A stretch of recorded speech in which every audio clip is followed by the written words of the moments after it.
Next question is from Peter. I was planning to make a $55,000 payment into my SMSF by 15th of June as a contribution reserving strategy for myself and my wife. Just to explain why it's 55,000, that's 27,500 each, the current concessional contribution. With the limits increasing to 30,000 per person from 1 July, can I make a 60,000 payment as contribution reserving instead of 55,000? In summary, can I take advantage of the new limits with contribution reserving prior to 1 July? Yeah, okay. So obviously, Peter, you've got some pretty good understanding of the super rules here. Before I get into that, let me just explain the technical aspects of this, the background. When we make a contribution to super, the trustees receive that amount of money. And usually, in most cases, when the trustees receive the contribution, they would just allocate it to the member who made the contribution. So today, I make a contribution of $10,000. I receive it as a trustee, and then I would usually say, okay, that's a $10,000 contribution for Garth. Instead, a contribution can be made to super, but instead of being immediately allocated or immediately given to Garth's account in the fund, the trustees hold it. They hold it in what's called a reserve or an unallocated contribution account, and they hold it for a short period of time. Then, at a later time, they then take that contribution and they allocate it down to the specific member's account. So initially, the contribution has been received by the fund, but it's not yet been given or allocated to a member. Now, the superannuation laws require that when a self-managed fund receives a contribution, it has 28 days from the end of the month in which the contribution was received to then allocate it to a member. So a contribution received today on the 21st of March needs to be allocated by the 28th of April, for instance, 28 days following the end of the month to which the contribution was received. So that's the rules around allocations of contributions, okay?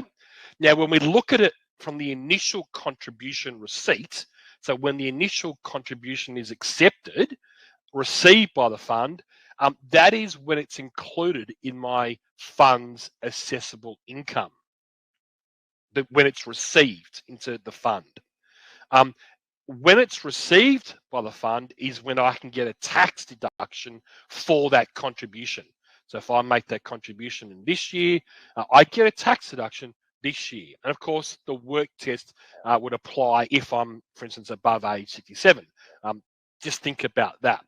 When the contribution is initially received by the fund, it's taxable income to the fund and it's tax deductible to the person making that contribution. Now, when we then allocate the contribution, when the trustees say, okay, I've received that contribution, now I'm giving it or moving it to Garth's account, that is when it's assessed against my contribution cap for that year. So the allocation, when it gets counted against my cap, is only when the trustees allocate it to my member's account. So you can see that there's a bit of a mismatch here in the timing that the contribution is received by the fund and then when it's allocated to the member's account. And as I said before, that is that 28-day period following the end of the month in which the contribution is received. So how does this work? What is the question really being asked? What it's talking about here is if you do this correctly and appropriately, you could make a contribution into your fund in June of this year, 2024, and you would get a tax deduction in the current 2024 financial year for that contribution, allowing you to put in for one person, for a single person, $57,500 being the current $27,500 for the current year and $30,000 for next year as a concessional contribution. Assuming you're allowed to do that, you could put in 2 years worth of contributions. The way that would work is that you would allocate the $27,500 this year, you would hold the $30,000 off in the reserving account and allocate it by the 28th of July. So only part of that contribution, the $27,500, is included against your cap in this year. The $30,000 in the reserve and allocated next year doesn't count towards your cap until next year. This is what contribution reserving is all about. You get a tax benefit in the current year, and it allows you to hold the contribution against inside the fund and not count it against your cap until the following year. So it is a strategy. The ATO has signed off on it if it's done correctly. There is a lot of admin that comes with this. You need to tell the ATO and lodging forms, etc. The other important thing, though, that I need to raise here is that you refer to making a contribution.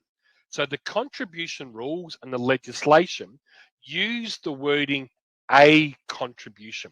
So it says a contribution needs to be allocated within 28 days following the end of the month. If you're looking at using a reserve strategy, I wouldn't do it with one contribution. I would make multiple contributions. I would make my contribution first and have that allocated to the member. Then I'd make a second contribution with the amount that I want to hold off in that reserve until next year. So you can't really say that a single contribution which is made represents both current year and next year contributions. So it is a bit of a trap there. Just be careful. If you are looking to use contribution reserving, you might need to make multiple contributions. And again, talk to your fund administrator about this.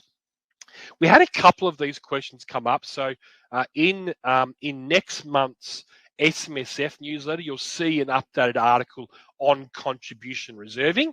Have a look at that. It might add some information that you might not know about. Otherwise, have a look at the article that Barbara wrote about how to do this through an SMSF on the website as well. So there's some information there if you want to know more about that.